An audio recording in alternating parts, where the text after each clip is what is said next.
So hello and welcome to the latest edition of Mmtv Rock and Roll Television live from Marley Mancunia studio in Manchester. I'm Dave Sweetmore. I'm going to be taking you through the night in a time where we don't get out really to see much live music with the current lockdown and stuff. What we're going to bring you for the next couple of hours is a great Mancunian rock and roll show. We've got some great live music for you, a couple of boxers, legendary boxers on the show, and an inspirational speaker as well. Don't forget, wherever you are watching this, it is Manchester's primary rock and roll television channel. Get it shared as much as you can all around the world. And don't forget, if you're watching this on our YouTube channel or whatever, and there's kids knocking about, we are Mancunian, we are rock and roll, so do expect a little bit of effing and jeffing. Before we introduce you to our first live band tonight, just say who we've got coming up a little bit later on. Our inspirational speaker tonight is local youth worker Eugene Sobers. We're going to be talking to the brilliant Carl Maloney from the Reet Good magazine, and we're going to be talking to champion boxers Zelfa Flash Barrett and Ben Mulligan as well. As well as that, if that ain't enough, we've got live music a little bit later on from the brilliant Liam Horrocks of Garden Party. We've got Lion Machine at 23, and we've got Jace Campbell as well. To start this latest edition, though, of Mmtv live from Manchester, it is a great pleasure to welcome good friends of ours down at Marley Mancunia studio. This is Pros. Hello. So this song's called Empty Hands.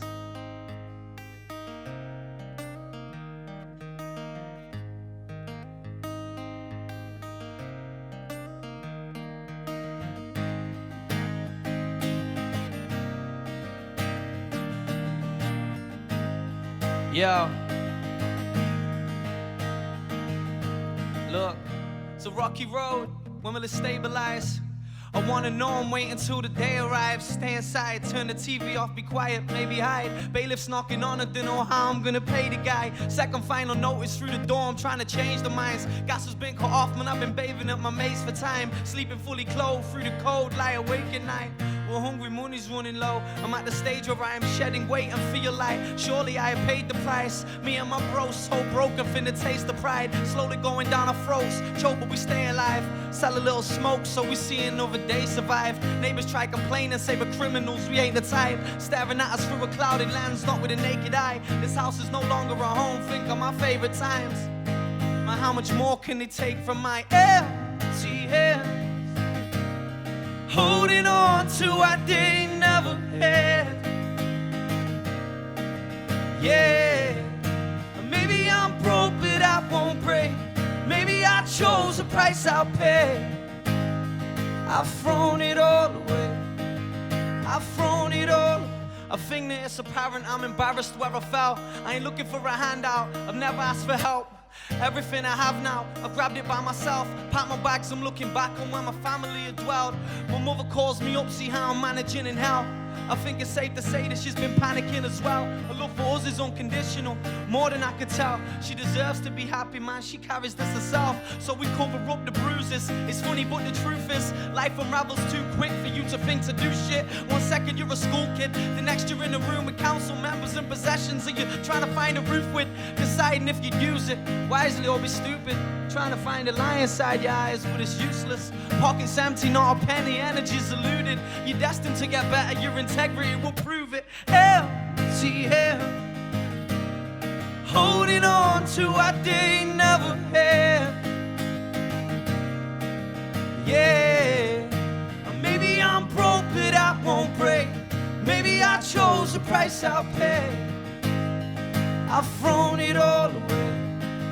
I've thrown it all away. I guess we learn from our mistakes. Don't know our purpose, can't be certain of our fate. And through adversity you'll hurt and you will ache. A quiet weight that you can find to be a burden to the grave. Some things are just too heavy to be heard and you will break. And all the while you try and search for an escape, but you won't find it, you can try until you're purple in the face. Soon you realize you ain't impervious to pain. Empty hand, holding on to what they never had. Yeah, maybe I'm broke but I won't break. Maybe I chose the price I'll pay. I've thrown it all away. I've thrown it all away. Thank you.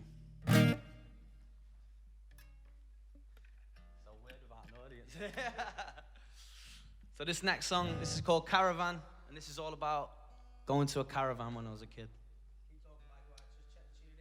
So I hope you're all nice and comfy in the comfort of your own sofas. Or caravans. Or caravans, yeah. If anyone's in a caravan right now, give us a shout, let us know. Make sure you follow us on all our socials as well. It's @Pros Music. Thank you to Mmtv for getting us on. Look. Wake up at 6, early start. Go again, keep going, sorry.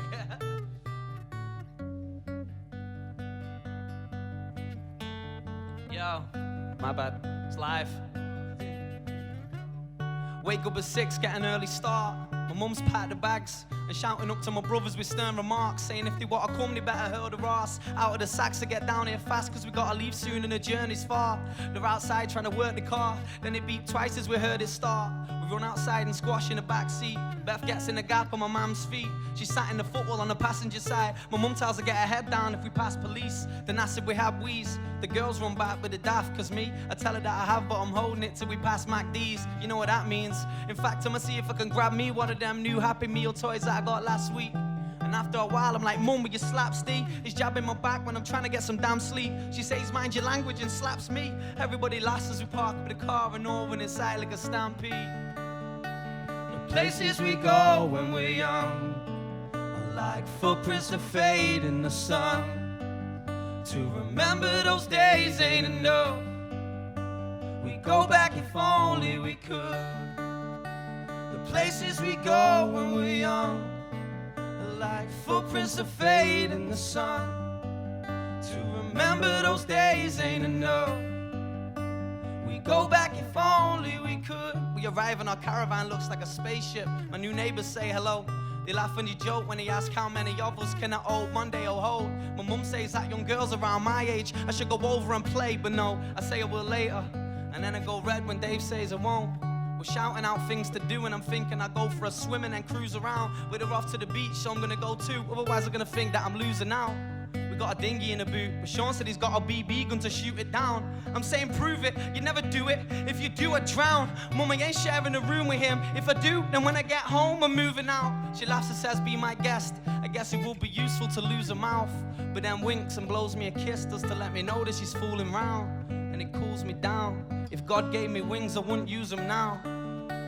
The places we go when we're young are like footprints that fade in the sun. To remember those days ain't enough.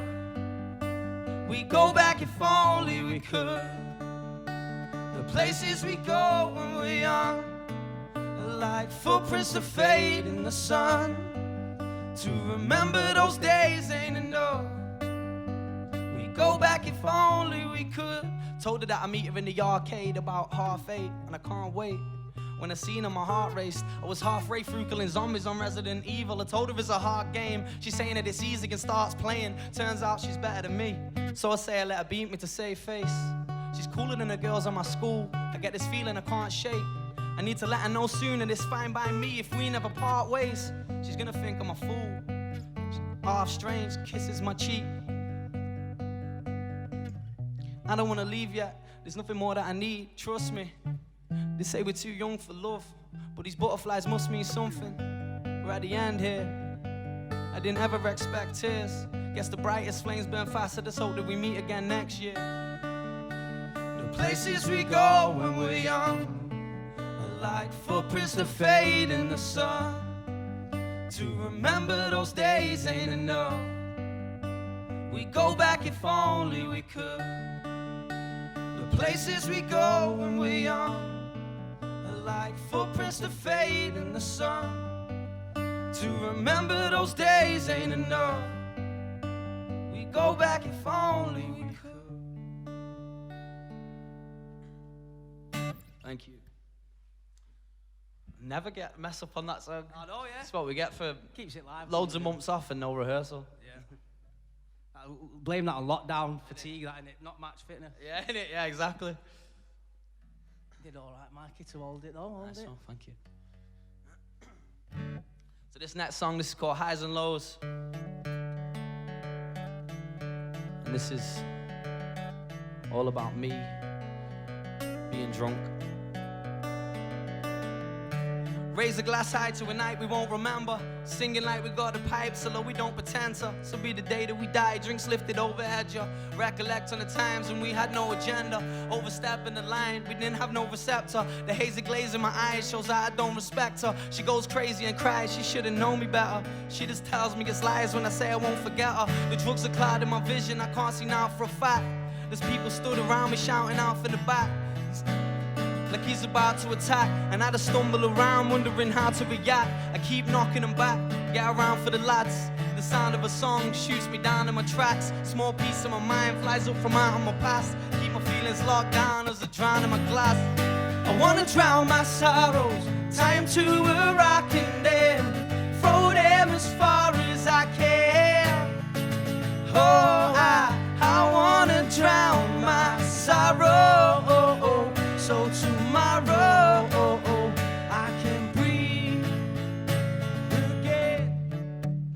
I'm sounding stupid as hell, not making any sense, let's make a fool of myself. Standing on the table dancing like I'm doing it well, and then I blame on my shoes as an excuse when I fell.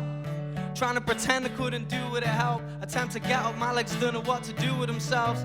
Attention that I seek will be my ruin as well. Cause when I crumble and they don't see me do it, I melt. They won't serve me at the bar, they say I've had enough.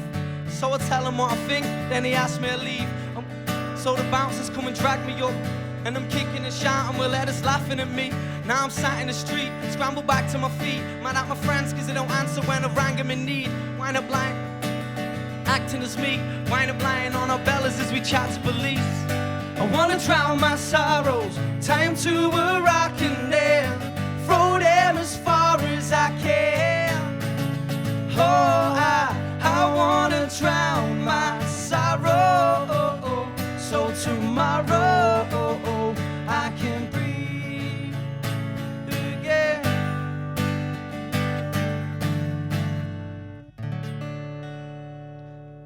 Thank you very much. Thank you to MMT for having us. MMTV, sorry. And yeah, we've been pros. It's pros music on all the socials. So if you like the music, follow us. There we go. And as the lads said, don't forget, as we always do, support new music on MMTV. Check them out, especially when new music sounds as good as that. A massive thank you to Pros for opening this edition of MMTV. And like the lads said, it is really weird at the moment. We would normally have a full studio audience, but obviously with the lockdown and stuff, we are unable to do that. But at least we can still continue bringing you a full show of great Mancunian entertainment. Up next, we say a lot on MMTV about how great the music scene is at the moment, and there's loads of good magazines publicising that fact. The next gentleman we're going to introduce to you is a man who is right at the forefront of that. From the Reet Good magazine, covering loads of great new music, our next guest is Carl Maloney. Carl, how's it going, man? I'm really good. Good to see you. Listen, I know that you normally come down to MMTV and you interview Always. the fans and all that kind of stuff. Cheers for coming down to tell Very us welcome. all about... Obviously, you're here to tell us about all Mancunians in Manchester know about Reet Good magazine, or Yes. RGM, as we know you. Yes. We'll talk about the Yorkshire thing in a minute. That's fine. Before we talk about the magazine, though, I want to talk about you, Carl Maloney, Okay. and your career. Now, tell us what your early memories of music, growing up, what music were you into as a kid? God, I started when the baggy Manchester scene all kicked off, really. So I was always a bit of an indie kid, you know, one of those. And you know, I've Oasis, Stone Roses, all the Manchester bands, really. Like, you know, Pulp in Sheffield were just massive influence on what I loved. And Do you know, growing up at that time in Yorkshire, how much of the Manchester scene was obviously spilling over there? Over here, we lived and breathed it. How Yeah. much of that spill over into Yorkshire? I'd say massively. It had a massive impact on me and my school. I went to a school called Myrtle Springs in Sheffield in Gleeglas, and everybody was just part of that scene. I can remember my mate Richard. He brought this tape in with Supersonic on it, and it was just like, this is like the best thing I've ever heard in my life. And you know, when music just affects you, and it's affected me to this day. But that was like my first memory of just like getting a tune, and just like thinking, wow, this is going to change my life, and it did really. So you got into music through the Manchester scene, obviously through Yeah. the Sheffield bands like Pulp and that kind of stuff. Yeah, yeah. And you formed a band called The Sound, or later Yes. became Seven Hills. Tell us about that band. What kind of stuff were you doing? Were it original material, or were you copying what we do in Manchester? We weren't copying anything at the time. It was 20 years ago when we first started it. I think I know I don't look old enough. So you started when you were one. Like probably like 19. I'm 42 now, so like 18 or something like that, 19. And we started this band, and it was a band created from all my friends in Gleeglas in Sheffield. Somebody messed about with bass, somebody had a drum kit somewhere, and we all got together and just jammed, and we were all good friends, which were nice about being in a band. You don't see that as much these days, but we just wanted to have a good time and play guitars, and I can remember promising my mum that I was going to pay a mortgage off through music. It didn't quite happen. Have you done it yet? No, have I? But, you know, I've always had that passion and belief that something's going to happen through music. It didn't quite happen by being in a band, but I'm still in the industry and I still love it, and I still like supporting new bands as well. Now, the one good thing, rumour has it, right, the one good thing about this band that you formed, The Sound, or as it became Seven Hills, Seven Hills, yeah. there was a certain band from Sheffield Aye. that did their first ever gig supporting you, They did, and yeah. that was the Arctic Monkeys. Yes, we played a gig at the Grapes in Sheffield, which is sadly no longer there. And supporting us that night were a band called the Arctic Monkeys. So if anybody's watching this in Sheffield, they'll be like, "Oh God, he's wheeling that story out again." But now I'm in Manchester, I can start telling it to new people again, and I love it. Well, it's great for us, sweet. Now, when you, Yeah. I'm not going to talk too much about them because obviously Yeah. we want to know about the magazine. Yeah. But that night, the Arctic Monkeys did their first ever gig supporting you and your Yes. band. Yeah. Could you tell that night there was something about them, something that were a bit special? 100%. The first time I'd ever seen a band get everybody out of the room for a sound check and be professional. And they were a lot younger than us at the time, and it was just like, what are these up to here? So you could tell straight away they were really professional, and they wanted to get the sound right in this small, dingy little venue in Sheffield. They had that professionalism, if that's a word. Is that how you say it? You can have it. So they had that professionalism straight away, and at the time we just thought, what's up with them? They're a bit weird. But looking back, it's just like they just wanted the best sound that they could get and spend that time productively to make sure they sound the best they can be. And what about on stage? Were they as good on stage as what obviously we know them as now? You won't really notice, really. It was the first ever gig that they'd done, so you could tell they had decent tunes. It weren't like a magical moment when you thought these guys are going to be like taking over the world. It just weren't like that. We were just in a dingy room. We were probably a bit drunk and all that kind of stuff. So it's all a little bit hazy. Half of Sheffield say they were there at the gig, and there were probably about 18 people. So But it's still a great story. yeah, isn't it? it's a great story, and I'm going to live on it for the rest of my life. Thank And you. your story itself, we could go on and on, but we're not Yeah. going to. I want to flick through it. Obviously, Sure. with your band, they continued till 2010. Yeah. You supported the Inspirals, Milburn, Yeah, Reverend yeah. and the Makers, Yeah. and then all of a sudden, a little bird tells me you went up to stand-up comedy. The band broke up, everybody got boring and started having kids and that kind of stuff. And I just wanted to carry on showing off, so I thought, what else can I do on my own? So I thought, right, I've always thought I'm a bit of a funny kid. It didn't quite turn out that way on stage. I attempted, it's one of them things that I just thought, if I don't do it, then I'm going to regret it. So I thought, I'm going to have a good go at it. Whenever I do anything, I put 100% into it. And I ended up doing about 55 gigs or so that year. Didn't really get on with the comedy scene. You know, it's not communal like the music scene. It's not as friendly and it's not as nice, believe it or not. I weren't very good at it. You must have done all right, and you must have enjoyed it to do that number of gigs in a year. Yeah. Well, I had a passion to do it and learn, and it's like anything when you start, you've got to graft and do it. And every now and again, I had a really good gig, and that kept me going. So I did like probably 6 bad ones and 1 good one, 10 bad ones and then 1 good one, and that kept me going with it really. And it opened up so many opportunities. It opened up the opportunity for me to start hosting gigs and music gigs in Sheffield. Really, I became a bit of a compare, a bit like you, mate. But in Manchester. Yeah. No, so do you know what's really good? So you've done all this, you've supported all these bands, you've had your own band, you've done Yeah. stand-up comedy, and then you make the decision to start helping other bands, Yeah. and you decide to call it Rate Good Magazine. Yeah. Now, obviously, that's proud Yorkshire, that, innit, if I ever heard it. It's right good. I'm just gonna call it RGM just so the Manx can say it easier. Well, I was going to say that over the last period of time, it has become known as RGM. Yeah, yeah. What made you decide to get involved and do perhaps a magazine to perhaps help other people? It happened really organically. Basically, I started hosting other people's gigs after doing the comedy.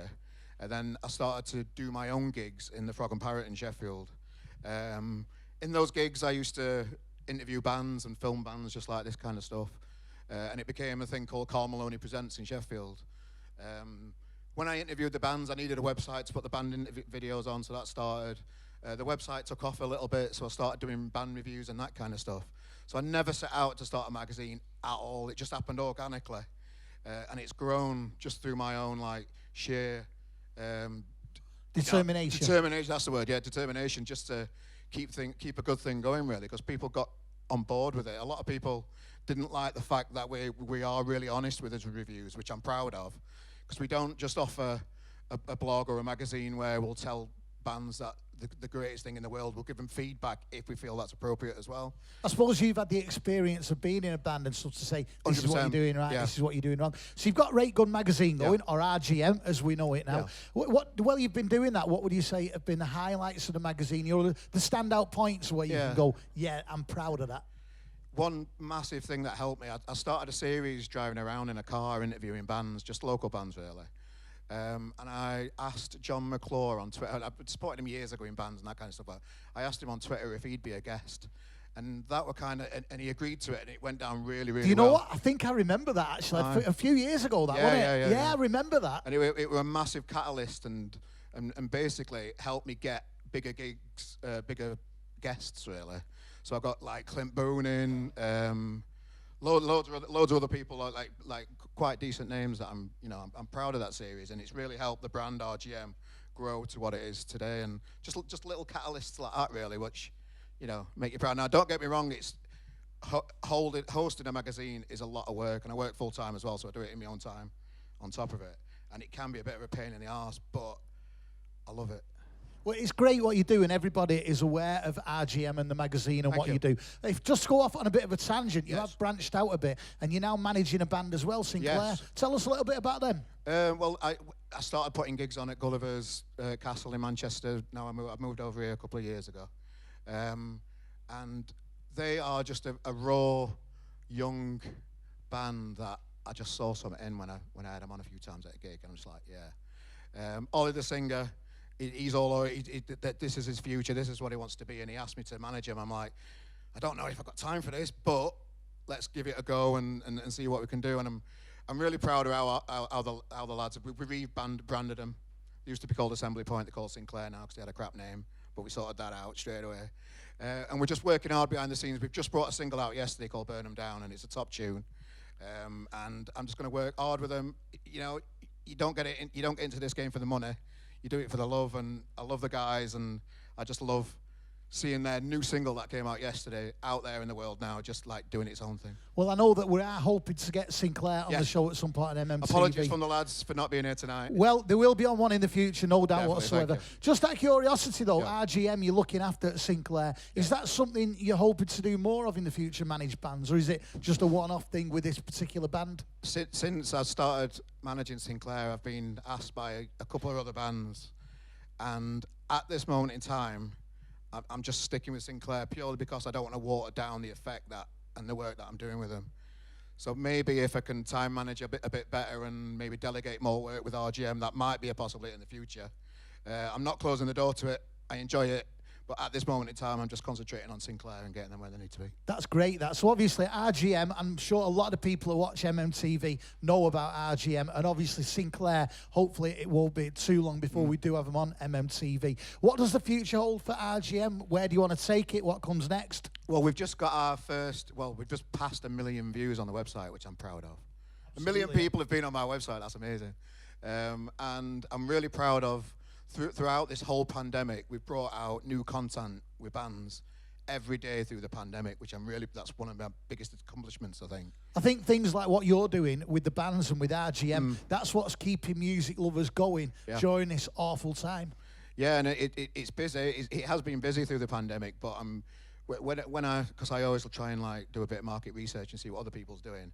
I haven't seen anyway another blog, magazine, whatever you want to call it, bring out as much content during the pandemic than what we have. And as active. Yeah, that's a major accomplishment for me, because we must have helped hundreds of bands where, they're struggling at the minute, they need help, and some of them are young and they just want to do everything today, and you just have to manage that expectation and just do your best. And I think on a personal point of view, sounding like yourself as well, one of the things that I really enjoy about MMTV is the fact that you can watch and help these young bands. So is there any bands on, I'm putting you on the spot here now, is there any bands on the radar at the moment, you know, you're listening to a lot and really digging and enjoying?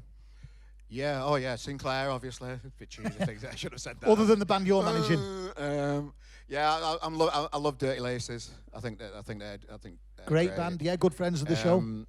Yeah, God, I am on the spot here a little bit. I was thinking, it's all gone blank.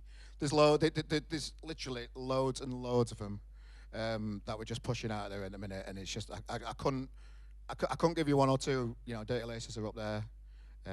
Scuttlers, love those lads. I saw them down here. One of the MMTV great band, ones, yeah. just great bands.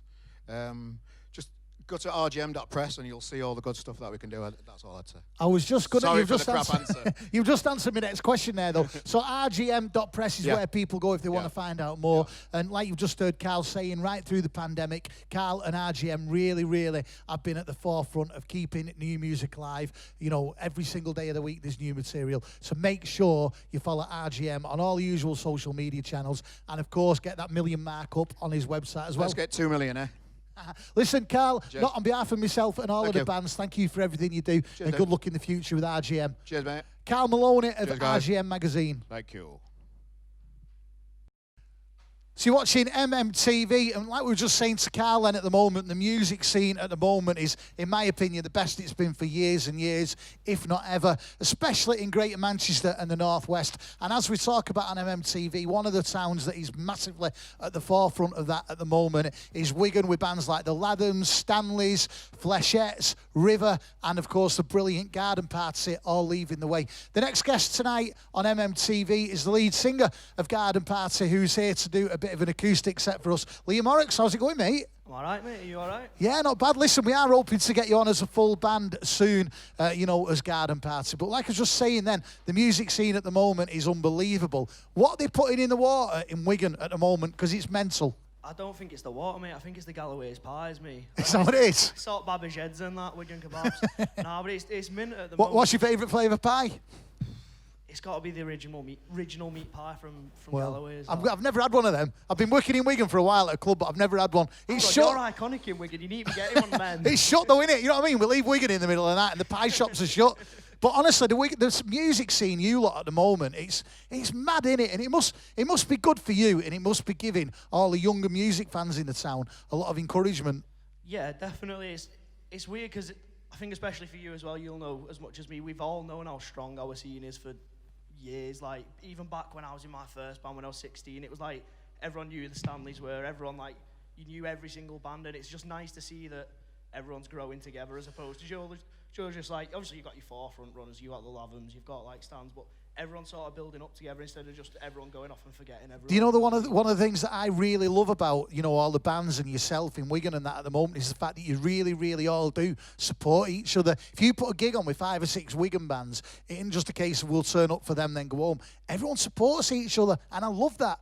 No, definitely. I think that's like one of the big differences I've seen, especially since I've moved to Manchester, like for uni, and that is with the bands in Wigan, if all the bands broke up tomorrow, we'd still all be mates, we'd still all be going out for pints, like still all be going to Independence on the 10 for 10s. Do you know what I mean? It's like everyone would be the exact same as we are now. It's not about the music as much, it's more about just we've met each other through music and we become mates. It's great, isn't it? So obviously, Garden Party, we're going to get you on MMTV soon with the full band. You're going to do a couple of Garden Party acoustic songs for us. How have you found lockdown as a band? Have you managed to keep in touch and keep rehearsing, or have you had pretty much 6 months away from each other? No, it's in a weird way, I think it's somewhat benefited us because we was quite a new band at the start of lockdown, and we released our first song in lockdown. It's all recorded in our bedrooms, then Joe sent off to be produced, and we actually had the studio date booked in for like 2 weeks after lockdown happened. And it was just a case of sort of like, well, we've got all, like, obviously this is like a new band, and we was like, this now is the time that we can take to catch up with everyone else. And it was sort of just relentless, like, we need to get content out, need to get like covers, need to get like just as much as we could do. And I think in a weird way, lockdown benefited us with Tomorrow, because no one had anything to do, so I was like, check out this new band, you know what I mean? It's great though, isn't it? And obviously a lot of people are talking about yourselves, which when you think we've had the lockdowns really good. This year's a write-off. Hopefully we'll get into early next year. What's the plans for Garden Party for 2021? Well, we've just been in the studio last week doing our next single called In the Middle. It's a lot different to tomorrow. It's more like sort of like hit you straight away, you know, like straight from the off as opposed to that like crescendo. But it's just sort of keep building this momentum because we sort of got this nice foundation now. Just sort of keep the momentum going up and just hopefully get back gigging more than anything else. It's a bit strange because the reason I started songwriting was because I enjoyed doing gigs and there's only so many gigs you can do doing covers. So it's like, in a weird way, you're writing songs, then you finish it and you're a bit like, well, we can't even go out and play them to anyone. Do you know what I mean? It's strange time at the minute. Well, I'm sure, I know for a fact, everyone can't wait to hear what 2021 brings for yourself and Garden Party. And keep up all the good work you are doing for, especially like the new musicians around the town. It's great to have you with us tonight. You're going to do a few acoustic songs for us. Mmtv from Garden Party. This is the brilliant Liam Horrocks.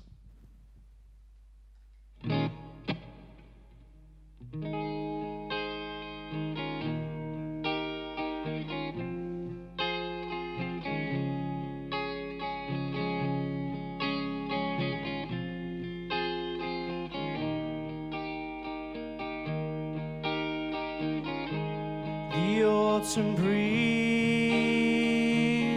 chills you to the bone.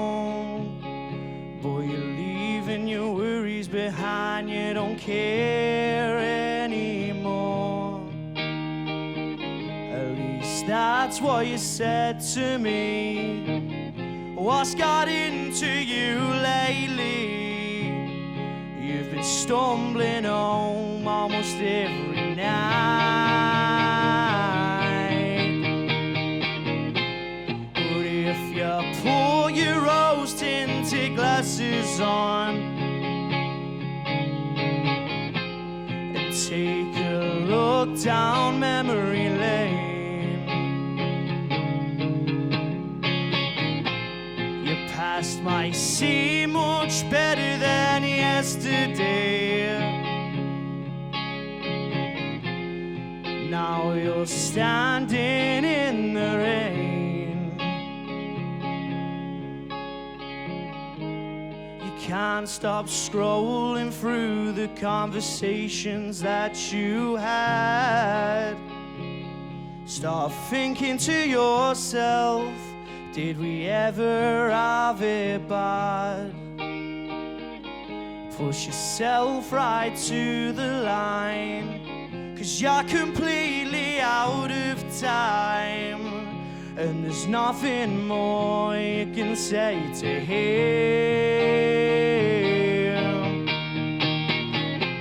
But if you pull your rose-tinted glasses on and take a look down memory lane, past might seem much better than yesterday. Now you're standing in the rain.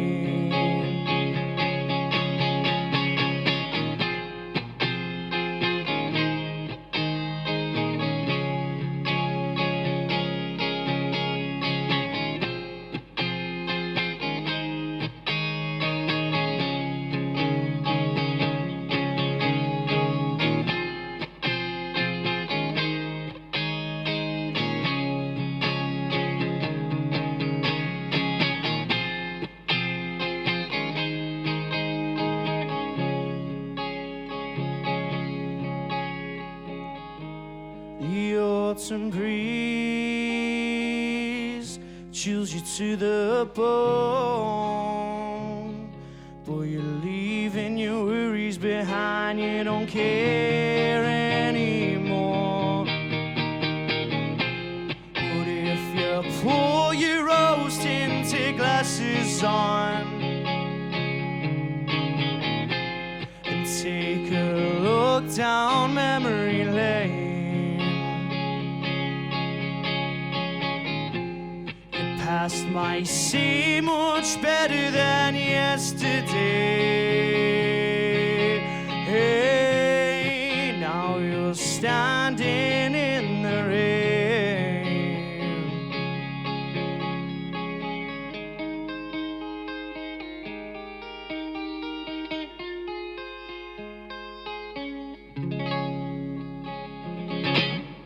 Nice one.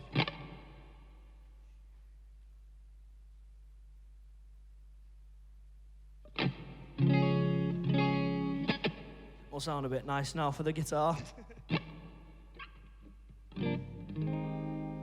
This next song is called Everything I Know.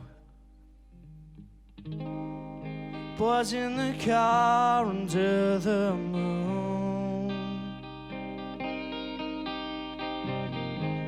They won't go far anytime soon. A place where we live to work and we work to live. This old town's full of it.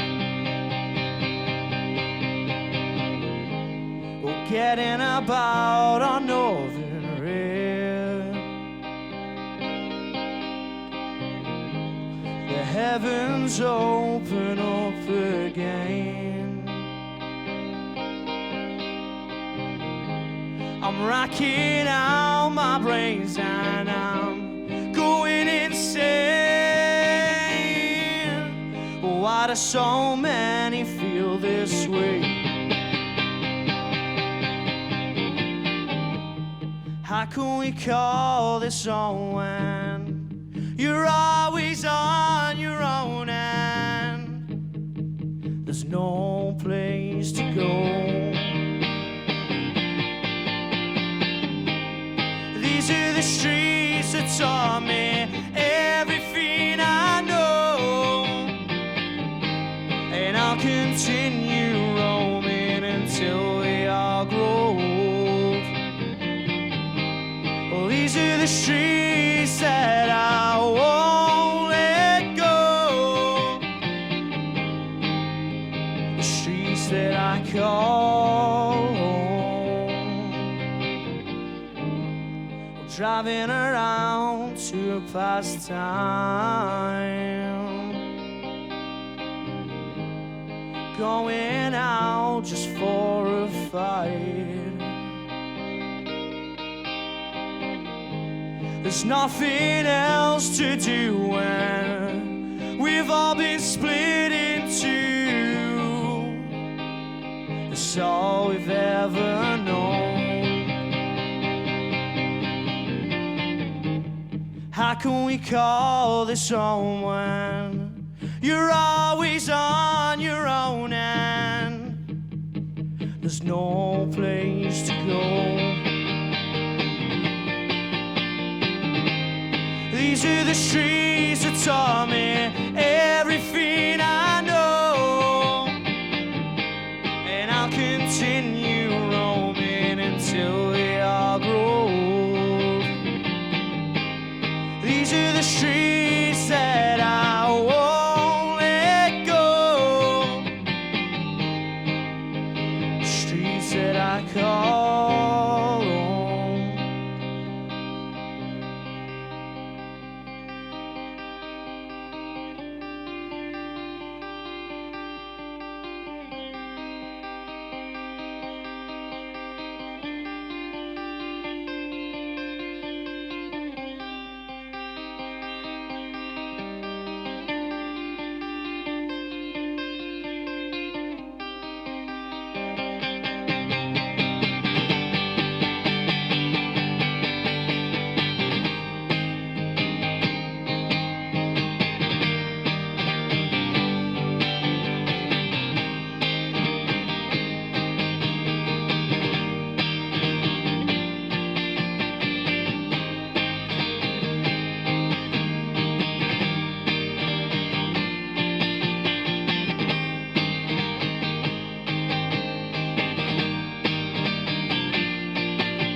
These are the streets that taught me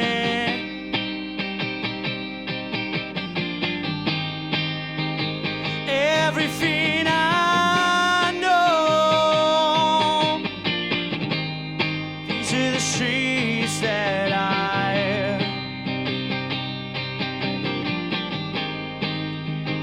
won't let go.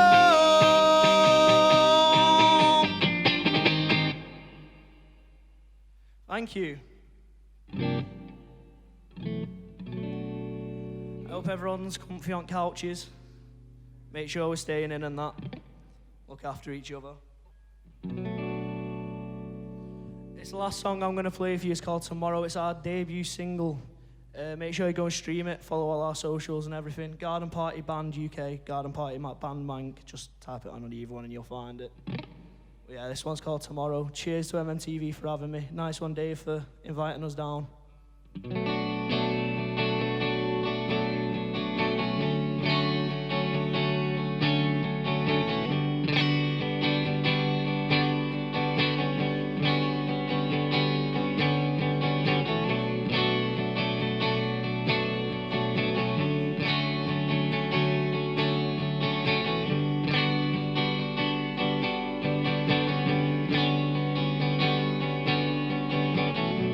I miss the way, looking back at good old days. That's what she says.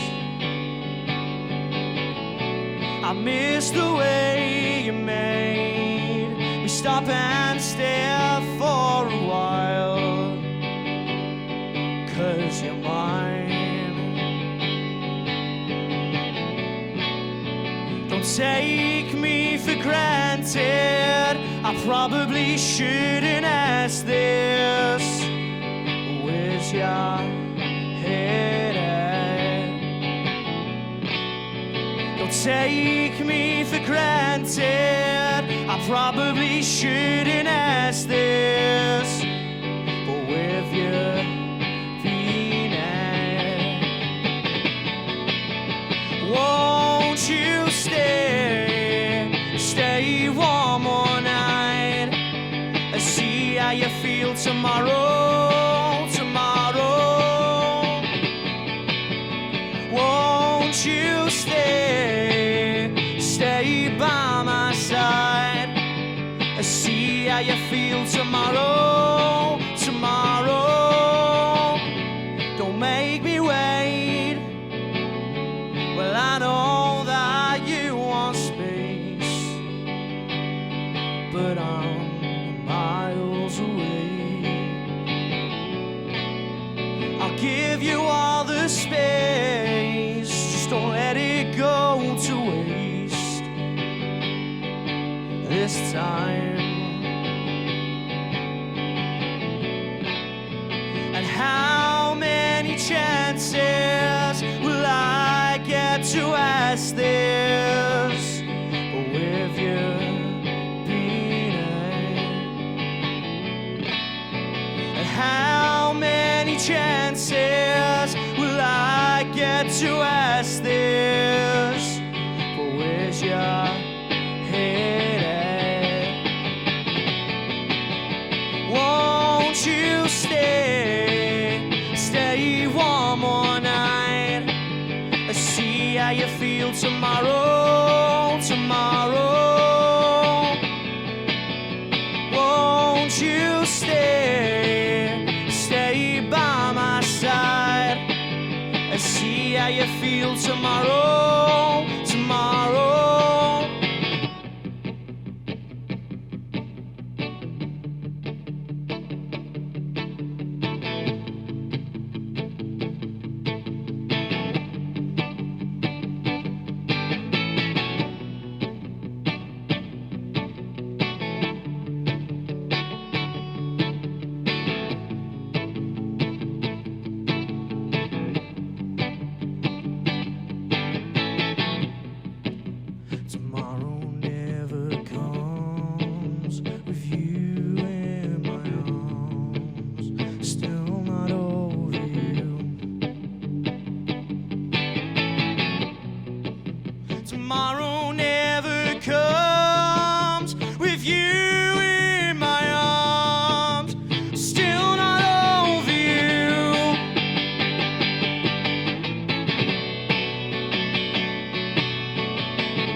Tomorrow never comes with you in my arms.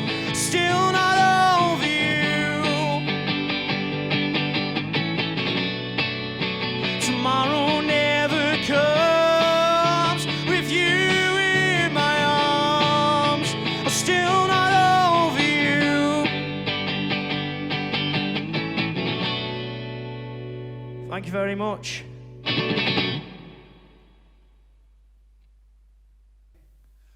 So a massive thank you to Liam Horrocks, not only one of the nicest men on the music scene at the moment, him and his band Garden Party making a massive noise in and around the area, and hopefully it won't be too long before we get Garden Party on the show, just like we had Liam. So a massive thank you to Liam Horrocks. It is time for the sports section of the show. As you'll know at MMTV, we are all big fans of boxing, and it's a great pleasure to welcome back to MMTV.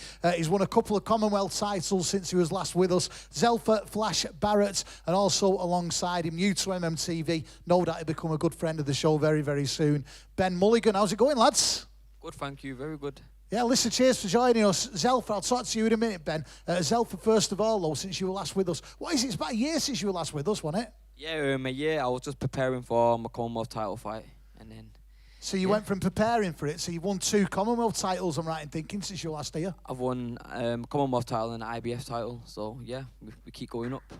It's doing well, innit? So since you were last here, obviously, how was this last year been for you? You know, obviously you come from a boxing family, obviously with your Pat Flash Barrett and obviously Lyndon King, Arthur being related to you as well. How's the last year been since you've won them titles? It's been good, and then obviously because of this COVID situation, it's been a bit rocky. Few training and preparation. At one point, it was just me and Pat training in the garden.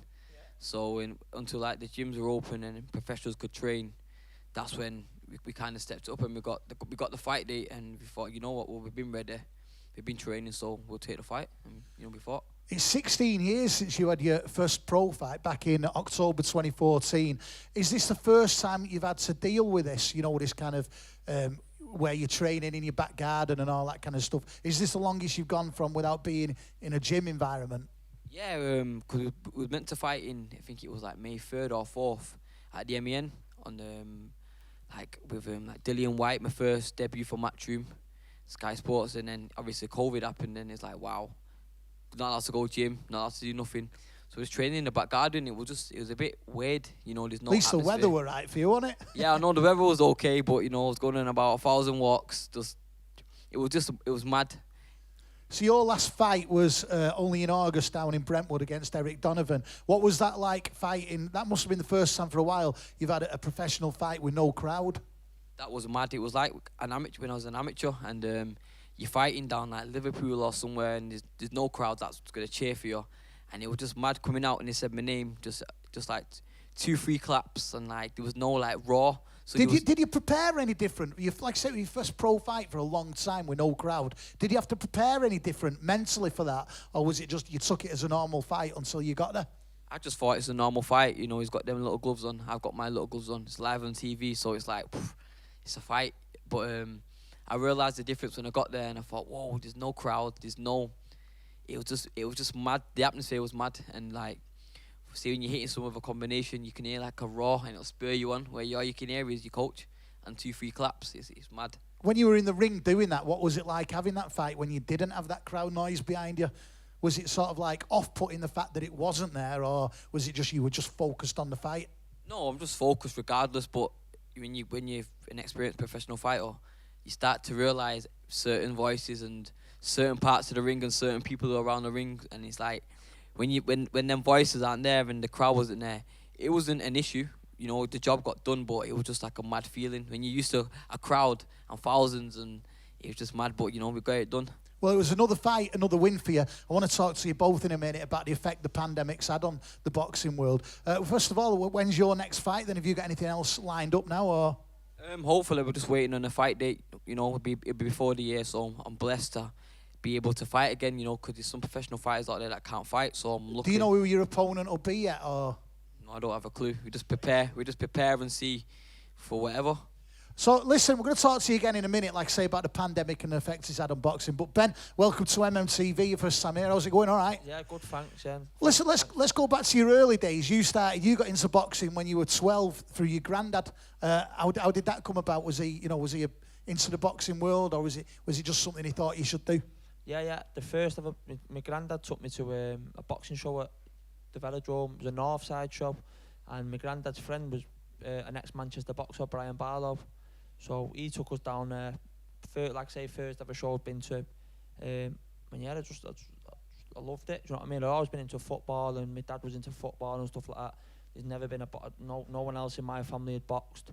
But yeah, I just liked it. So the following week, Brian, he took us down to Northside, and that just ever since from then I've just never stopped. Do you know what I mean? Just at a young age, like you say, you really enjoyed it. At any point, did you ever think, yeah, I can make a career out of this? I can become professional. Did that ever enter your head at a young age, or is it just something that's naturally progressed? Well, I think when you're really young and you just obviously at the start of your amateur career, I wouldn't say it's a hobby, because boxing's not a hobby, is it? It's not like football. It's a serious game, innit? So it's something that you've got to take 100% seriously, no matter what level you're at. But yeah, as I progressed through, I'd start having more fights as an amateur and got a little bit older, and yeah, I knew that's what I wanted to do. So being a young age and being a teenager, obviously, getting into girls and getting into all beer and that kind of stuff. How easy for you was it as a kid to keep disciplined? Well, yeah, for me it was easier, because I was just focused on that. I mean, I've never had a drink in my life. I've never tried it ever. So it was never a sacrifice.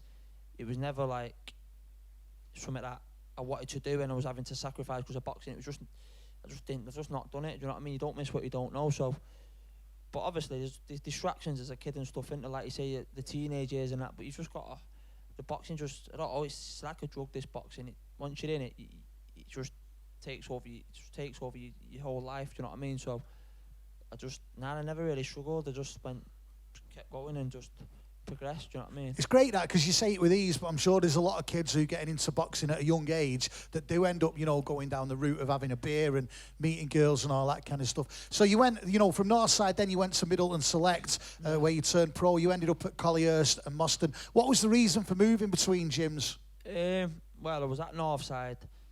I live in Prestwich, mate. It was just I was at Northside for about, I think it was 9 or 10 months. Just learnt the basics and stuff there. Northside was at the time, still is a top gym now.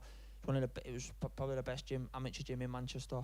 Had kids winning national titles year in, year out. Every time we have boxers on the show, they always rave about that place and say that's the place. You know what I mean? Yeah. Joe Pennington has done a great job there for years. So, but we used to train early. We train at 4:30, and me living in Prestwich was a bit of a mission getting over Clayton in it. So, but I was there, and then ended up going to Middleton Select, which was a lot closer to my house. Trained a bit later in that. I just loved it there, so ended up being there for probably 5 years. I think it was touching 40 fights at Middleton Select. And then after that, I went to Moss Side Fire Station. I just fancied a change, you know what I mean? I was still young, I think I was about 15, 16. Went to Moss Side. Nigel Travis, he's a good coach. Spent about a year and a half there, and then from there, I always knew I was going to go to Collyhurst and Moston and turn pro.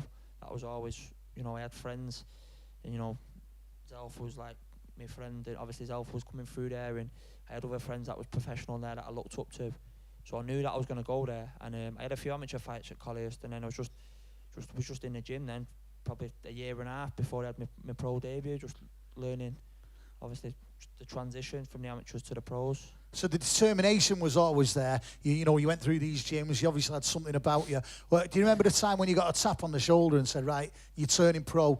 Here's your first pro fight"? Do you remember that transaction and the transition and what it was like? Yeah. I remember. Obviously, I was training every day with Zelfa, with Lyndon. There's a few other fighters in there. We was training as pros. You know what I mean? Before they had my debut, sparring pros, sparring experienced pros and stuff. It was just a matter of time. Obviously, Pat started the promotion.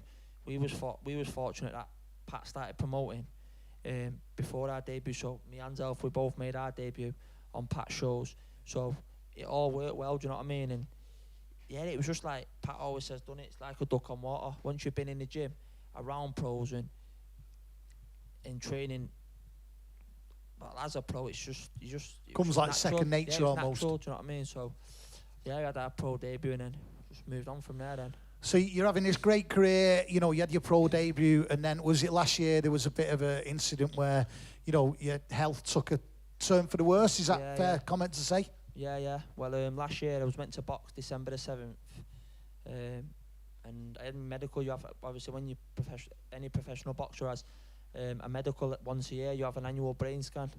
So I had my brain scan in November. Like I say, due to box December the 7th. This is last year? Last year, 2019. And when we got my results back from my brain scan, there was a change on my scan. At the time, I only found out, like I say, it was bang on a week before the fight. I was ready to fight, everything was done. And my manager phoned me up and said, look, you've had a change on your scan, so certainly not going to be able to box next week. At that point, I didn't know what was happening, do you know what I mean? We didn't know what the change was, they couldn't tell us. And then from that point, I had to go and see a neurologist, radiologist. And yeah, I'm all right, but I could definitely never fight again. At that point in your life, that must have been, you know, you can only imagine how it felt. What gave you the motivation and determination to carry on in the sport and not hang your gloves up, so to speak, and go for a beer and all that? What gave you the motivation after such heartbreaking news to carry on in the profession? Like I said before, boxing, it's a drug, do you know what I mean? Once you're in it, you can't get away from it, and I love the sport, so I always knew that I'd stay in boxing, do you know what I mean? It was all happened quick because I found out obviously I had to retire, which I was expecting to be all right, do you know what I mean? I just thought it might be a change with age or something, but so straight away I was just in the gym with Zelford, and obviously I'm very close with Pat and Zelford and everyone, and Tommy and everyone at the gym, so I was just down there then. So you had good support around you, didn't you? Top men. Not just that, you know, my family, Dave supported me, my girlfriend. I'm lucky, I'm in a good position, do you know what I mean? So, yeah, I just, from that point, like I say, I've been in the gym and I'm happy doing that. Don't get me wrong, I miss it every single day, but... Can you do any kind of fighting or sparring, or is it really just a case now of training and teaching others? Just training, I can't do anything. Basically, I've got septal separation, the membrane and my brain is separated, and if it gets worse, fluid starts getting into your membrane and stuff. That's when it can cause like memory loss and, you know, dementia and stuff like that in later life, so it's not worth risking it. Well, the one good thing, and I'm sure Zelford will agree with me here, is the fact that even though you can't continue having them fights, the fact you've been through all that and the fact that you've continued in the sport, training and encouraging others, that must be a massive, massive inspiration to young people who can't be professional for whatever reason. So absolute respect to you for that, man. So what are you doing now? You're planning on opening a gym in Prestwich? I am. That's the plan. I'm definitely going to do that. Well, at the minute, like I say, I'm at college. I'm helping the pros in the morning with Pat, and then I'm actually helping the amateurs as well of an evening with Tommy. And also in between that, doing stuff like Tommy does a lot for the community with kids and stuff, kids in care, kids that are getting kicked out of schools. So I'm helping with that, and that's what I plan to do at my gym. I want to open it. I'm from Prestwich. There's no boxing gym in Prestwich, never has been. So I plan on, I'm going to open my own gym. I'm going to leave it now till next year with this pandemic. And yeah, just do, just sort of what Tommy's doing, get the kids off the streets, produce some champions, and help these kids, kids in the area, like the troubled ones, in schools and stuff like that. It must be great for you to be able to hear some of them success stories of the young kids, but also great for them young kids to go like, Ben could have been, a world champion and all that. He's not give up, he's carried on, and I'm sure that gives them as much motivation as you're giving them. Yeah, defo. I think training a kid from nothing, seeing him succeed in boxing, would probably give me as much satisfaction, if not more, than doing it myself. Do you know what I mean? Because we've got one kid in the gym at the minute, Abs. He's just come down, obviously, with the stuff with Tommy in the daytime. He's had a rough time, been in care all his life, getting into trouble, stuff like that, and he's training with the pros now. We've had him from nothing, me and Pat, and people are saying to us now, like, this kid's good, do you know what I mean? And obviously it'll be next year now when he boxes because of what's going on, but I think that kid can be special, and that gives me like a proper buzz, do you know what I mean? I could see it in you now. It's top, really is good. Heartwarming, innit?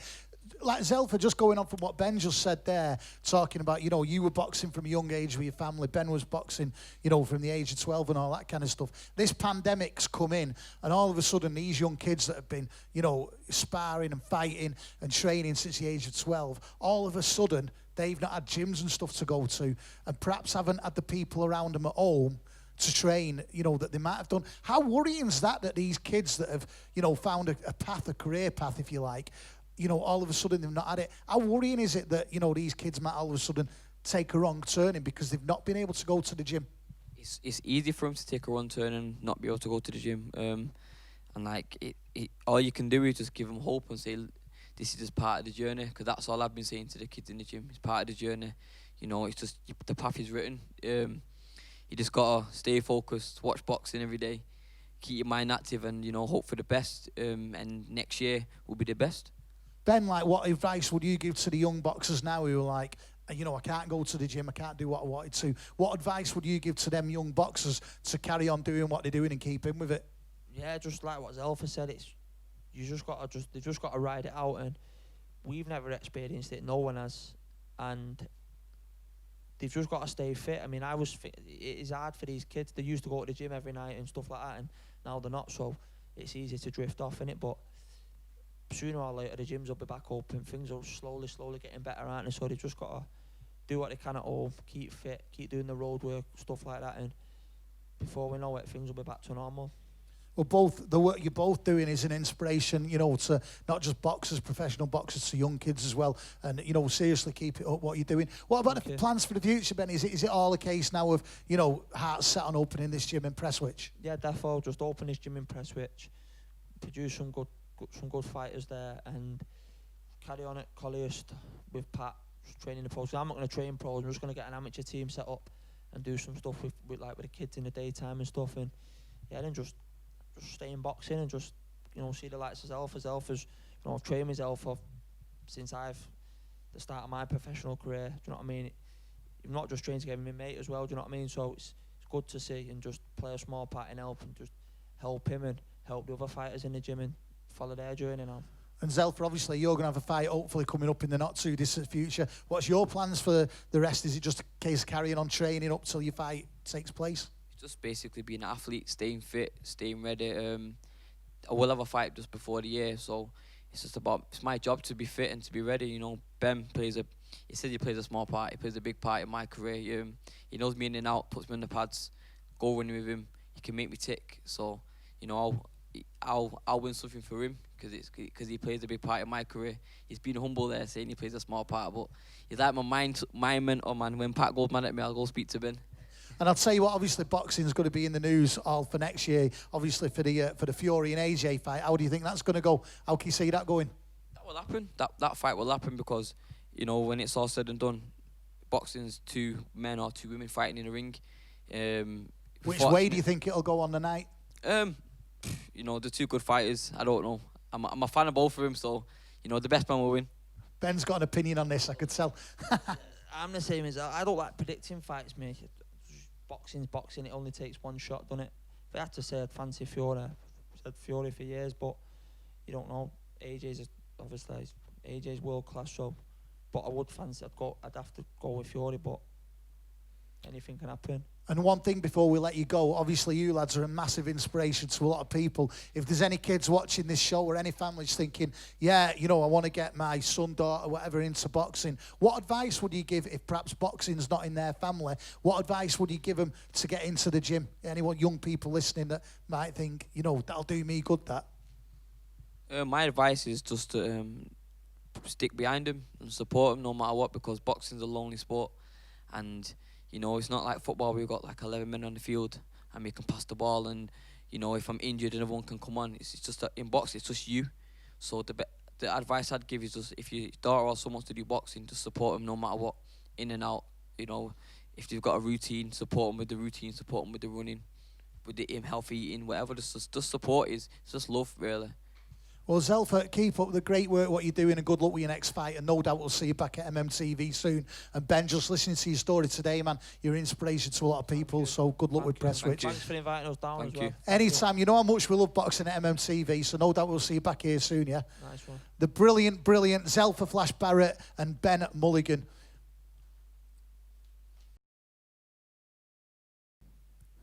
You are watching MMTV live from Marlin Mancunia's studio in Manchester. We've got some more live music coming up in a Brit from the brilliant Jace Campbell and also Lion Machine at 23. My next guest, though, is a great Mancunian who recently, in the last couple of weeks, in fact, has set up a brilliant project called Youngsters Lives Matter. To tell us all about it is the man behind the scheme, Eugene Sobers. How you doing, man? I'm good. Happy to be here, of course. Well, listen, thank you for taking the time out to join us. I know that this scheme you've set up a couple of weeks ago is pretty new, so I know you'll be a busy man. So really, really can't wait to hear all about it. First of all, tell us all about it. What is it? Youngsters' Lives Matter. Tell us all about it. Okay, well, the mission statement behind it really is to end the postcode wars that are happening in Manchester and to invite investment into the community. And we just feel that it's about that time now that somebody would just injects a fresh breath of fresh air into what's happening out there. There's a lot of people that are doing the same thing, but we're realizing that what's needed is an element of ex-gang members, if you want to say, that are going to be bringing it. And then we're hoping that will be the turning point for a lot of the youth to get involved and get behind it by the authenticated people that are behind it. So why you? What's made you make this decision to set up this brilliant project? What made you think something needs doing, I'm going to do it?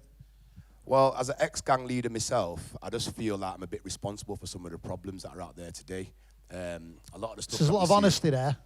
Yeah, I've done an article for a South London newspaper, and I released it, and I spoke about some of my past when I was younger, the gang trouble that was happening in the 90s, and I spoke about the mental health issues that I was suffering off the backlash of that. Could have served a long time in prison. And I just feel that it's my duty to come back to the community now that I kind of like, was responsible for some of the problems down there, to come back and do something about the ongoing problems that are there now. And just raise it as an issue and get some of the guys that I know used to be involved in it to come back and speak to the youth. It's a great thing you're doing. You grew up in the Moss Side area of town, am I right? Yeah, Moss Side, Rushill, like that, yeah. You had this, you had this lifestyle, like you say, that took you down the wrong path, if you don't mind me calling it that. Yeah, exactly. Where was the point in your life, if you don't mind me speaking personally to you for a minute, where was the point in your life that you decided to change paths and go down the right path and help other people? Well, first off, I had to serve a long custodial sentence. I served 12 years, and it was when I came out that I realised that I'm not going back. But in order to make sure or ensure I don't go back, I need to keep myself busy. And this is one of the things where I threw myself into the nightclub scene in town, ended up being a successful promoter, started from the ground up, brought my own club, got a security company. And I just realised that there's not a lot of platforms for youth like myself, coming forward to try and make that transition from getting out the game. And this is when I thought to myself, like, how can I do something? And it was really from 2005, really, when I realised that I need to start doing some stuff. And as I said, I've done the town stuff, but transitioning it was a tough one. I reckon it took a good few years working to define myself who I was, and then I turned it around about 2012, really. So, Youngsters' Lives Matter, you've told us why you set it up, and what the aim of it is, but what exactly is it you do with these youngsters, to get them on the right path? Okay, so what we do, first off, we'd bring them in initially, we'd talk to the parents, if they want it, we'd talk to the parents, and we'd let them know what we provide as a service. But first off, let me go into that. What we provide as a service is opportunities and outlets. So we've got the kids to put them in contact with the people who can help develop them, whether it's job opportunities, whether it's financial advice, whether it's fitness and well-being, like that. So we put them in places with the right people. First thing that we do when we get the kids over, we give them a counselling session, a 50-minute counselling session, just to ensure that their mindset's capable to cope with what we're going to do. Because there's a big mental health issue that's happening. It's affecting all the kids today. It's affecting them all. And I'm sure, make sure they're doing it for the right reasons as well. Yeah, of course. I mean, there's a lot of, the majority out there are good kids. It's just the minority that are bad kids. So we're really going out there for those that want change and just to show them that, listen, we're ex-gang members. A lot of us that are involved, the the extra support, they're ex-gang members, but the main guys that are involved are not really too much to do with the gangs like that, but they've been around it. Your experiences of being ex-gang members and stuff like that must really, really help, because you could tell them the stories, you could tell them what it's like, and you've been there, seen it and done it. It's not just a case of someone set up this organisation, read about it. You've lived it. Well, that's what authenticates the whole thing. Do you know what I mean? Like me and my brother were from an area of Rusholme, and we started it down there. It was all in defence, obviously, from the other gangs that was trying to come onto our estate and take over it. So we put together a movement which was a bit negative back then, but it saved our lives. Do you know what I mean? So I understand that some of the kids there, they're kind of trapped in an environment where they can't really get out. We just want to let them know that, look, if you think that what you're doing now can sustain you for 5 years, yeah, I'll tell you this much, within the first 2 years, you're going to get a remand sentence. Then within 3 years, you'll be doing a custodial sentence. Do you know what I mean? I want to try and break that. And you could tell them that because you've done it. Yeah, I've done that. I mean, I've been on both sides of the gun. You know, I went to prison for 12 years for attempt murder and also got shot. I had a contract put on me in 1993. Survived it, obviously. That's why I'm here today. But it's just not nice. It's not nice. The bullets are hot. It's great that you've managed to come out from doing that time, turn your life around, and like you say, you know, give this influence and this motivation to other people to go down the right paths. So the thing what you've done, the youngsters' lives matter. When you say youngsters, if anyone's like watching this wants more information, what age do you call youngsters? We're going 9 upwards because I tell you this much, if you're 12-year-old now, you're about 14, 15. No one's really the age anymore because social media's kind of growing our children now. They're much more advanced than what we were. So we're going for 9 and upwards, but again, if you're a school leaver at 16, we can take you on board straight away and develop you from there because that's a crucial age as well. Don't get me wrong, it's an age around 16 where they're kind of really involved in this gang thing, but again, as I said, there's some good youth there that are just guilty by association. So we're taking on 9 upwards all the way straight through. And one more thing, even if you need 20, you're still a kid really, so we take you on board as well. Yeah, it's early 20s really when you find your feet in it, you know what I mean? Yes, of course. You know who you are. So what about the funding for this? Because obviously you're doing an amazing thing. You're going to, like you say, it's not been set up long, but you're going to help loads and loads of kids. What about funding and stuff like that? Because stuff like this, you know, you need money, don't you? Yeah, of course we need money. At the moment, it's all out of our own bin. You know, we've got Wayne Richardson from Richardson Sport, who's working with us as well. He's a great ambassador for the movement. You know what I mean? He brings professionalism. He brings recognition to the movement. We've got Richard Calamay as well. He's also, he's a barber, he's a hairdresser, but he's just well in tuned with the youth of today. We've got Baron Witter as well, who's a mentor. We're bringing him on board as well. He's got proper boots on the ground for the community. And just collectively, we bring professionalism from different areas like that.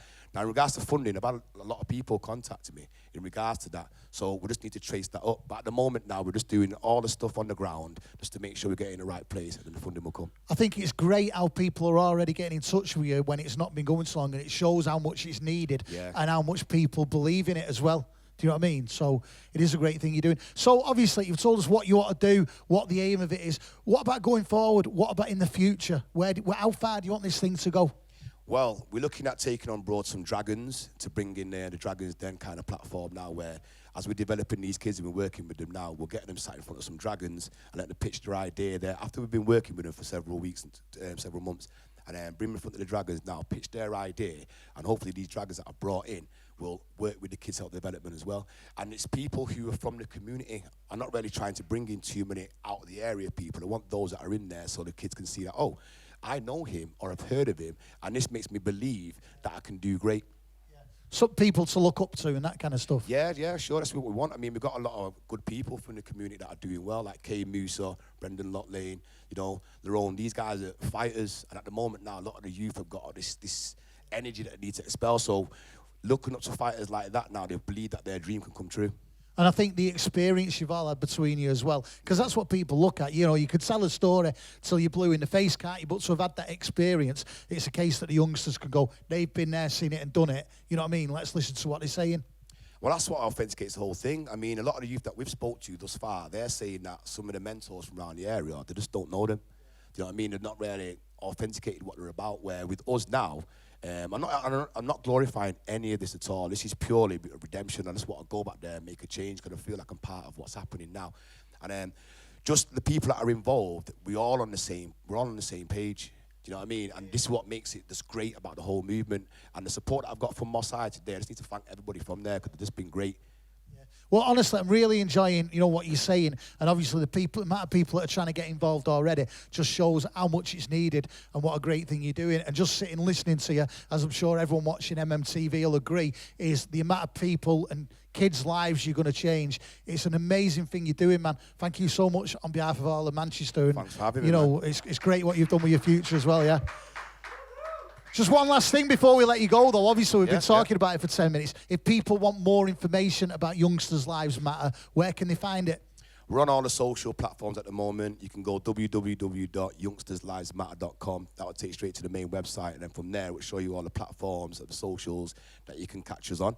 You can also email me as well at eugene@youngsterslivesmatter.com as well. And just get through to us, and we'll immediately respond and get back to you there. Make sure you do that, and even if it's something that you feel is not going to benefit you yourself, it's definitely worth looking up, because you never know. You might know somebody who does need it, or somebody, of course, who can help this amazing project, what Eugene and the team at Youngsters Lives Matters are doing. Thank you so much. Keep up the good work, man. Thanks for having me, boss. There we go. Eugene Sobers from Youngsters Lives Matter. Make sure you check it on all usual social media sites and, of course, on the internet as well. Massive thank you to Eugene Sobers. So you are watching MMTV live from Marlin Mancuni's studio in Manchester. Don't forget, wherever you are watching this from, share it all around the world. It is live rock and roll television from Manchester. It is time for some more live music. We've got the brilliant Lion Machine 23 coming up later on. But here, for the first time at MMTV, this is the brilliant Jace Campbell. This one's called Lost.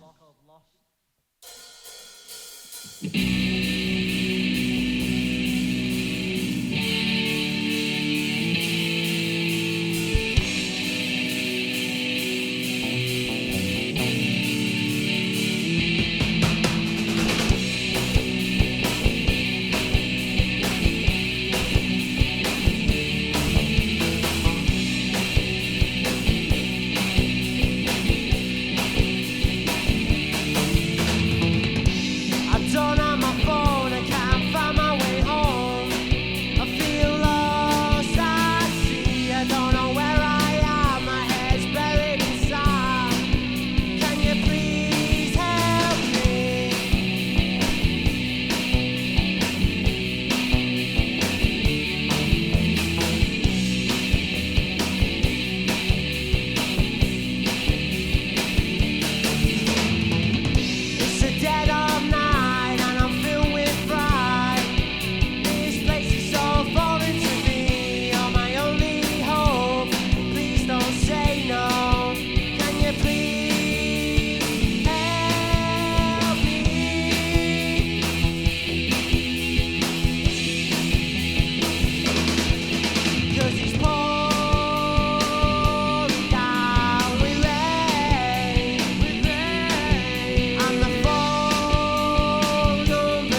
This next one's called Stone Cold.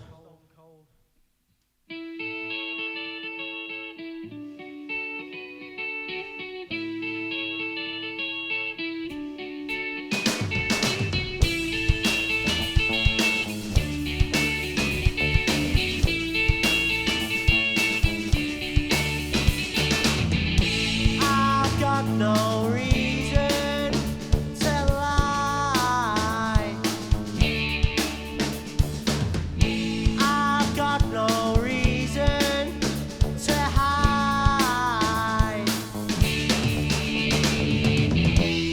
Still on the search for your soul. Still haven't found the goal.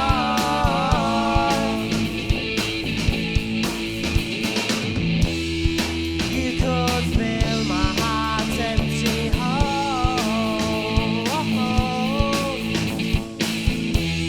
You're leaving me here, stone cold.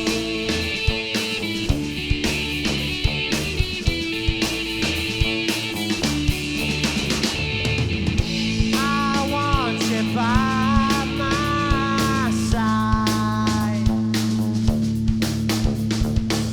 'Cause when I think of you, it's such a gorgeous sight. Still on the search for your soul. Still haven't found the goal.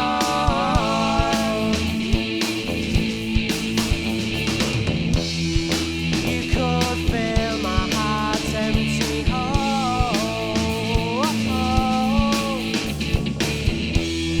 You're leaving me here, stone cold.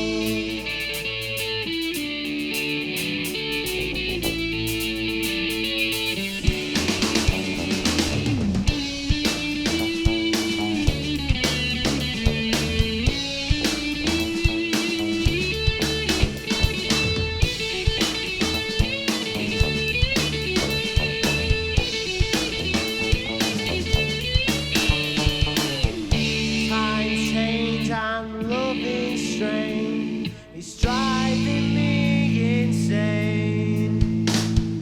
Your soul could fill that hole. My heart can be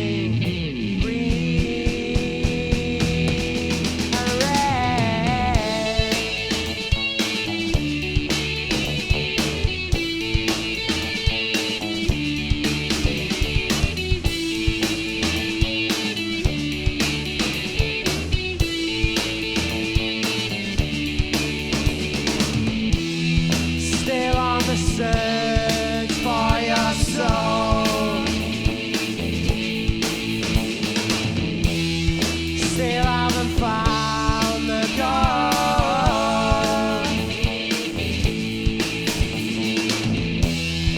You could fill my heart's empty hole.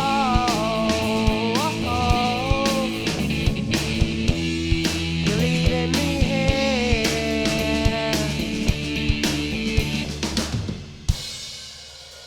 stone cold.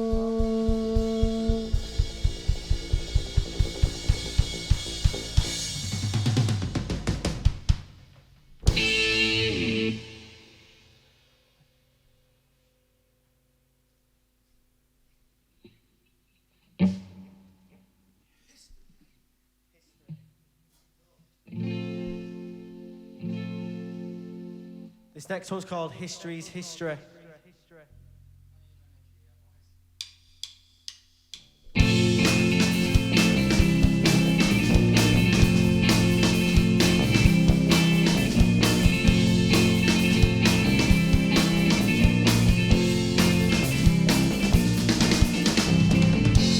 The overcast skies are painted white, and the broken bricks still stand.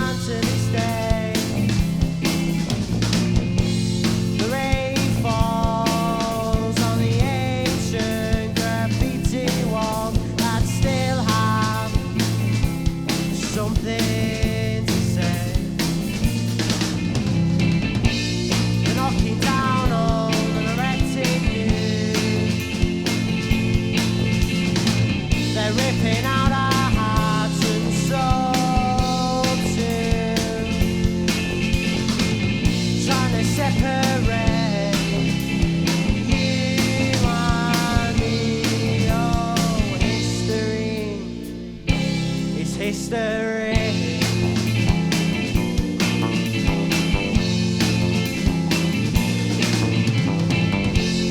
Beautiful girl is trying to earn. She's working long, busy hours. When will they learn? When will they learn? It's ours. It's ours. They're knocking down all the erecting news. They're ripping out our hearts and souls too. They're trying to separate you and me. Oh, history is history.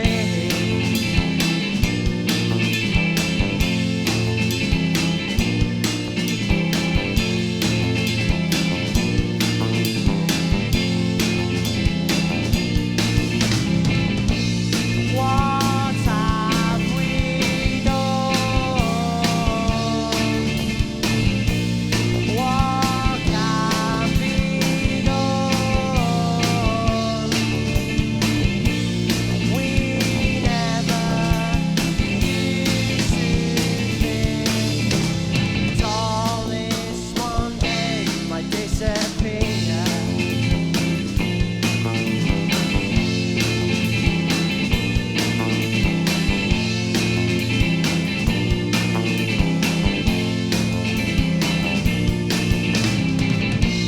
They're knocking down all the erecting news.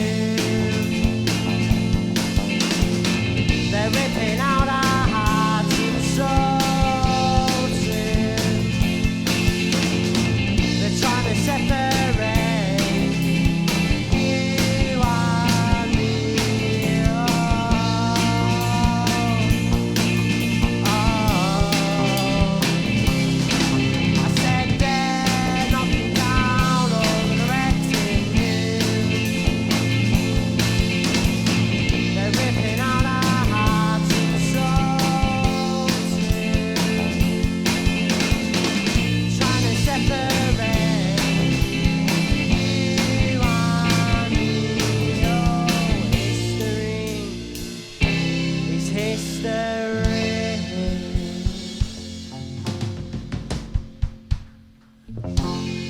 You are watching MMTV live from Marley Mancunia's studio in Manchester. The brilliant Jace Campbell. And like we say with all the artists we have on, make sure you follow them on social media, check them out and support them. Because like you know on MMTV, it is all about supporting new music. Up next, the brilliant Lion Machine 23. You've been watching MMTV, the latest edition. Thank you for joining us. What another amazing show we've had. It is time for our final band tonight. This is the brilliant Lion Machine 23.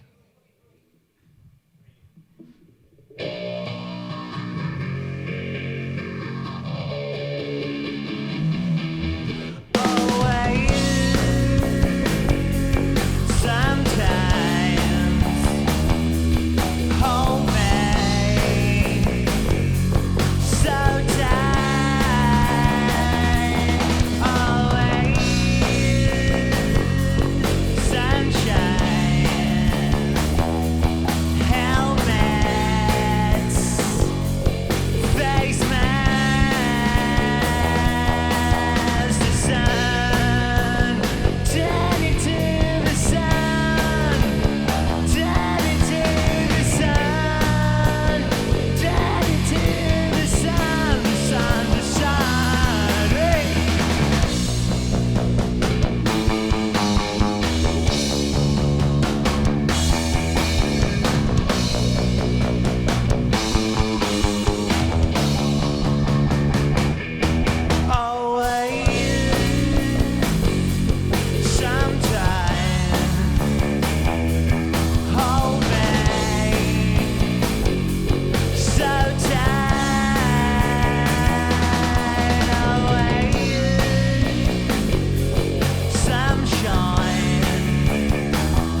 This is the drummer telling me this song is in G. That's brilliant.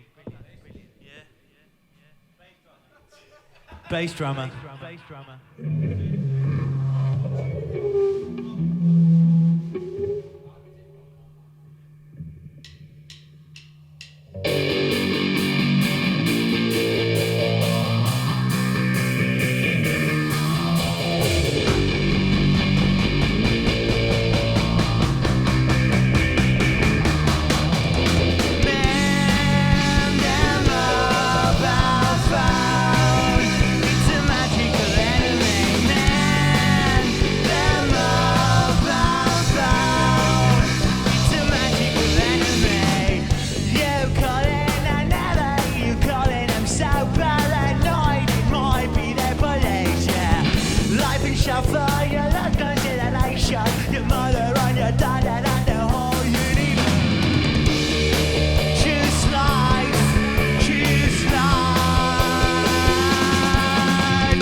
Great thing, we didn't rehearse at all. We didn't rehearse.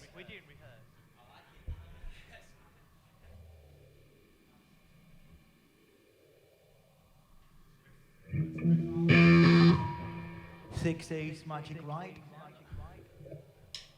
Be my 60s Magic Ride. Anytime you're on your own, we can be anything you want. Don't you know that it's all yours? Be my 60s Magic Ride. Be my 60s Magic Ride.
You have been watching MMTV. How about that? The brilliant sounds of Lion Machine 23. A massive thank you. What a way to end the show. Thank you to Lion Machine 23, Jace Campbell, Liam Horrocks of Garden Party, and of course Pros, who started the show earlier on for us as well. And a massive thank you to all of our amazing guests today. Carmel Only from RGM, Eugene Solvers from the brilliant Youngsters Lives Matter, and of course Zelfa Flash Barrett and Ben Mulligan. You have been watching MMTV live from Marley Mancunia's studio in Manchester. I've been Dave Sweetmore. Thank you to all of our amazing team behind the scenes, and of course you for watching and supporting Manchester's premier online rock and roll television channel. We'll see you soon, yeah? Look after yourselves. You've been watching MMTV. See you in a bit.